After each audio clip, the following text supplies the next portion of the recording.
एक दिन ओशनोग्राफर टॉम और उसकी फैमिली, उसकी वाइफ जूलिया और दो बच्चे कैसी और बेन कैरेबियन सी में एक यॉट ट्रिप पर निकलते हैं। जब टॉम और बेन फिशिंग में बिजी होते हैं और कैसी अपने गैजेट में अब्सॉर्ब्ड रहती है, जूलिया स्विम करने के लिए जाती है। अचानक कुछ उसको अजीब फील होता है। जूलिया आसपास देखती है लेकिन समुंदर बिल्कुल शांत रहता है। फिर भी उसको एक अजीब डर का एहसास होता है, जैसे कुछ बड़ा और खतरनाक उसके आसपास घूम रहा हो। इसी वक्त यॉट के इंस्ट्रूमेंट्स अजीब से बिहेव करने लगते हैं, पर टॉम फिशिंग में बिजी रहता है और उन पे ध्यान नहीं देता। मीनवाइल जूलिया को और भी बुरा फील होता है और वो धीरे धीरे डूबने लगती है। वो चीखती है, पर फैमिली उसकी आवाज नहीं सुन पाती। पनी ऐसे शिफ्ट होने लगता है जैसे वो उस यॉट से दूर खींच रहा हो। जब सिचुएशन सीरियस हो जाता है, टॉम को फाइनली जूलिया की आवाज सुनाई देती है। वो जल्दी से हेल्म पर जाता है और यॉट जूलिया की तरफ ले जाता है। टॉम पानी में छलांग लगाता है और बच्चों की मदद से वो जूलिया को वापस यॉट पर खींच लेते हैं और उसकी जान बचाते हैं। आज उनका बेटा बेन का 13th बर्थडे है। टॉम केक पर कैंडल्स जलाता है और सब बेन को विश करते हैं। बेन गिफ्ट्स रिसीव करता है और कैसी खुशी से फैमिली का ग्रुप फोटो लेती है। उस वक्त कैसी का बॉयफ्रेंड उसको कॉल करता है और उसे स्विमिंग के बारे में पूछता है, लेकिन अचानक एक तेजी से स्टॉर्म शुरू हो जाता है।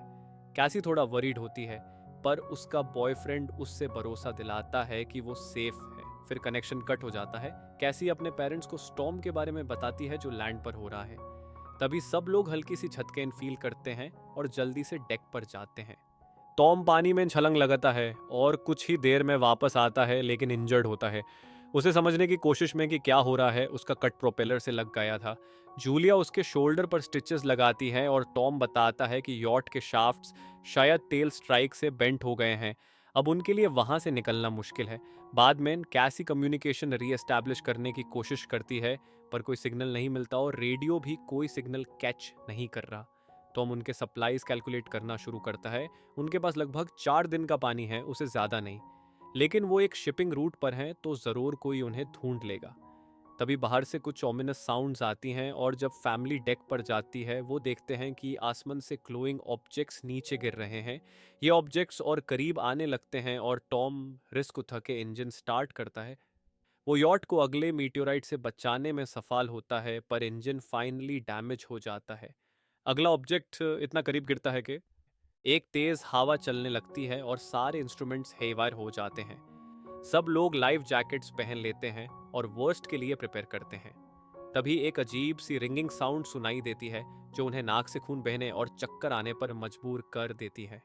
टॉम फ्लेयर गन के साथ हेल्प सिग्नल करने की कोशिश करता है, लेकिन सब बेकार होता है। फैमिली मुश्किल से रात गुजारती है। सुबह होने पर वो रिलीव्ड फील करते हैं कि वो जिंदा हैं, पर यॉट के साइड में एक बड़ा होले होता है और ये समझना मुश्किल है कि वो अब तक अफ्लोट कैसे हैं। फैमिली बाहर जाती है और वो हैरानी में फ्रीज हो जाती है। समुंदर गायब हो चुका है और उनका बोट एक रॉकी आउटक्रॉप पर खड़ा है, वहां जहां कभी ओशन था। एक स्टोनी डेजर्ट है। थोड़ी देर बाद टॉम अपने फैमिली को रीअश्योर करने की कोशिश करता है और कहता है कि सब लोग ठीक होंगे। वो कुछ मेजरमेंट्स लेता है और रियलाइज करता है कि कंपास गलत डायरेक्शन दिखा रहा है। नॉर्थ वहां नहीं है जहां होना चाहिए। इसका मतलब अर्थ के पोल्स शिफ्ट हो चुके हैं। ऐसे चीजें पहले भी अर्थ पर हुई हैं, लेकिन बहुत टाइम पहले। अब ये लगता है कि समंदर वहां रिट्रीट कर गया है जहां कभी लैंड था, और हो सकता है कि अक्सर ह्यूमैनिटी पेरिश हो गई हो। कैसी ये रेवलेशन बर्दाश्त नहीं कर पाती और कैबिन में भाग जाती है, करती है। जबकि बेन कुछ कलरफुल बलून्स आसमान में छोड़ता है, ये सोचकर कि शायद कुछ सर्वाइवर्स उनकी हेल्प के लिए आएंगे। इस बीच टॉम रेडियो ऑन करता है और डिस्ट्रेस सिग्नल्स भेजने लगता है। अचानक टॉम को एक रिस्पॉन्स सुनाई देता है। ये नाटो का है, जो एक छोटी सी सबमर्सिबल का कैप्टन है। जब ये कैटास्ट्रोफी हुआ तब वो पानी के नीचे थे, इसलिए वो बच गए। लेकिन सारे कम्युनिकेशन सिस्टम्स फेल हो गए हैं और किसी से मदद की उम्मीद रखना बेकार है। ना तो समझाता है कि सबमर्सिबल बहुत छोटी है और अफसोस के साथ कहता है कि उसका पार्टनर मर चुका है और वो सिर्फ एक ही इंसान को ले सकता है। थोड़ी कन्विंसिंग के बाद टॉम नातो को मनाने में कामयाब हो जाता है कि वो दोनों बच्चों को ले ले। वो अपने कोऑर्डिनेट्स शेयर करता है और टॉम नॉटिकल मैप पर एक कोर्स मेक करता है। प्रॉमिस करता है कि वो 2 दिन में वहां पहुंच जाएंगे। अर्ली सुबह फैमिली अपने जर्नी के लिए लगभग तैयार होती है।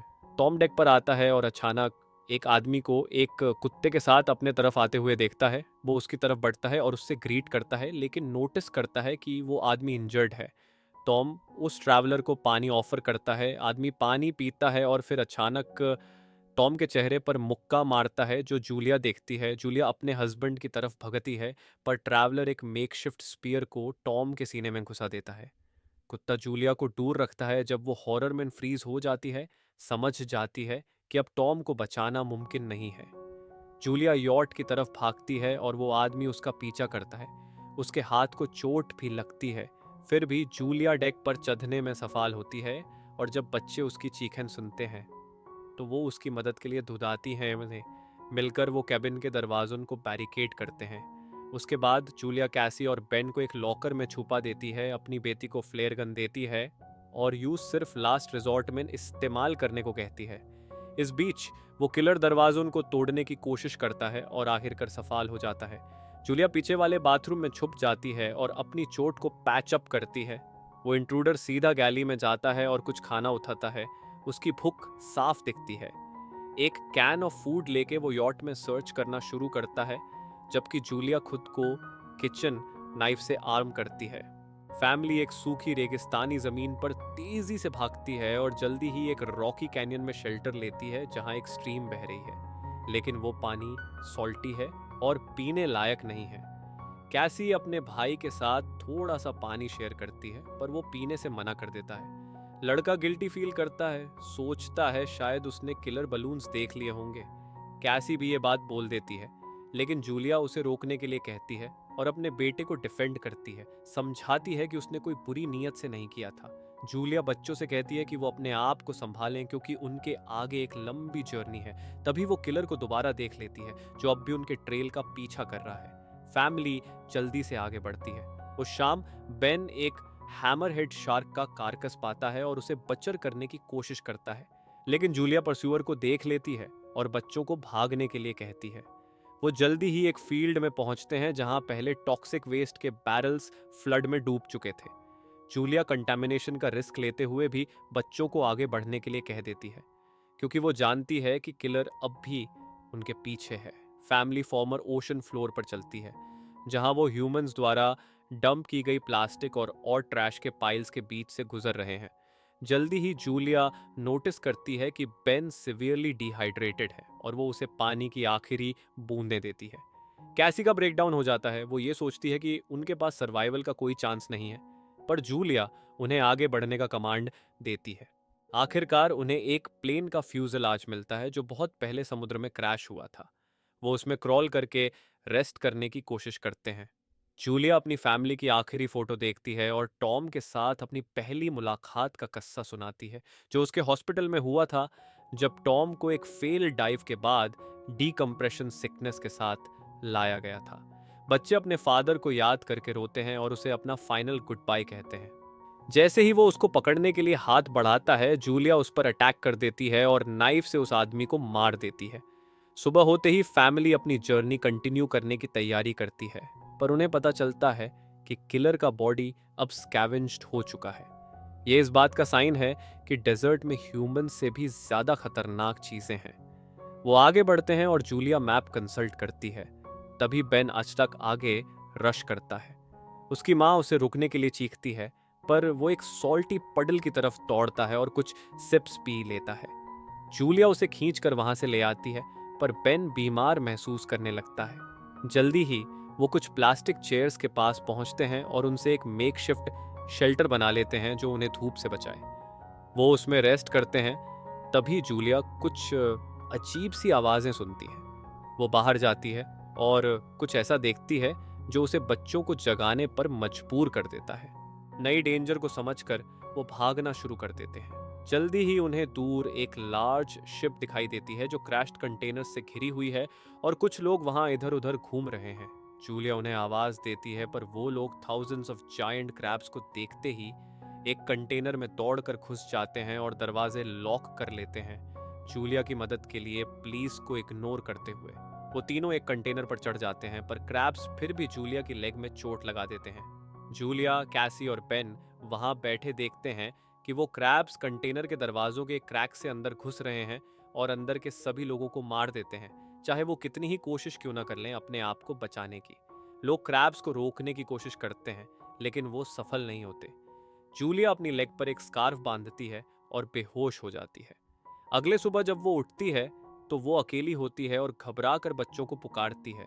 कंटेनर्स को सर्च करते हुए उन्हें थोड़ा सा फूड और वाटर मिलता है और एक डिसीज्ड के पॉकेट में जूलिया को एक रेडियो मिलता है। वो नाटो से कांटेक्ट करती है और वो रिस्पॉन्स देता है, बताता है कि उस पर भी डीप सी आर्थ्रोपॉड्स ने अटैक किया था। उसके ऑब्जर्वेशंस के हिसाब से समुद्र जल्दी ही लौटने वाला है और इसी वजह से ये क्रीचर्स अब इमर्ज हो रहे हैं। जूलिया उससे अपने बच्चों को बचाने की भीख मांगती है, लेकिन वो अनश्योर है कि कहाँ जाना चाहिए क्योंकि उसने मैप खो दिया है। नाटो एक फ्लेयर फायर करता है। बेन उस डायरेक्शन को देख लेता है और फैमिली उस तरफ भागती है। जल्दी ही वो एक येलो सबमरीन को दूर से देखते हैं, लेकिन वहां तक पहुंचना मुश्किल है क्योंकि पुराने सी बेड का टेरेन काफी चैलेंजिंग है। कैसी को अपनी माँ का बच्चों को बचाने का जिक्र पसंद नहीं आता, लेकिन जूलिया कोई जवाब देने से इनकार करती है और फैमिली को आगे बढ़ने पर जोर देती है। उन्हें एक ऐसे कैनियन से गुजरना पड़ता है जो टॉक्सिक वेस्ट से कंटैमिनेटेड है। एक जगह पर वो लोग रॉक स्लाइड में फंस जाते हैं और जूलिया बच्चों से अलग हो जाती है। जूलिया उन्हें आगे बढ़ने के लिए कहती है, पर जब कैसी मना करती है तो जूलिया उससे अपने भाई को बचाने की विनती करती है। कैसी और बेन कैनियन से निकलते हैं और सबमरीन तक पहुंच जाते हैं, लेकिन अंदर कोई नहीं होता। तभी नाटो, जो बुरी तरह से वूंडेड है, बोट के पीछे से निकलता है।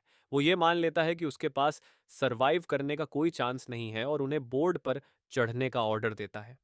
पर कैसी अपनी माँ के लिए वापस जाती है, जो अभी भी इमर्जिंग क्रैब्स का सामना कर रही है और उसकी बुलेट्स लगभग खत्म हो चुकी हैं। कैसी रॉक बैरियर पर चढ़कर अपने हाथ माँ की तरफ बढ़ाती है। दोनों मिलकर सबमरीन तक पहुंच जाते हैं, बस तभी क्रैब्स नाटो को ओवररन कर लेते हैं और वो उनके क्लॉज में मर जाता है। फैमिली सबमरीन पर चढ़ जाती है और तभी एक ओशन वेव होराइजन के ऊपर से उभरती है। पानी सबमरीन को उठाकर रॉक्स पर खींचता है और जूलिया सब कुछ देखती है। पिछले कुछ दिनों में जो भी हुआ वो उसकी आंखों के सामने फ्लैश होने लगता है। वो बेहोश हो जाती है और जब वो होश में आती है तो देखती है कि वेसल बिल्कुल रुक गया है। जूलिया हैच खोलती है और फैमिली बाहर आती है और उन्हें एक तबाह शहर में पाती है जो वेव के साथ वहां पहुंच गया था। ये एक बढ़िया कॉन्सेप्ट था, लेकिन फिल्म फिर भी असर छोड़ने में नाकाम रही, ज्यादातर क्रिएटर्स की कई गलतियों की वजह से।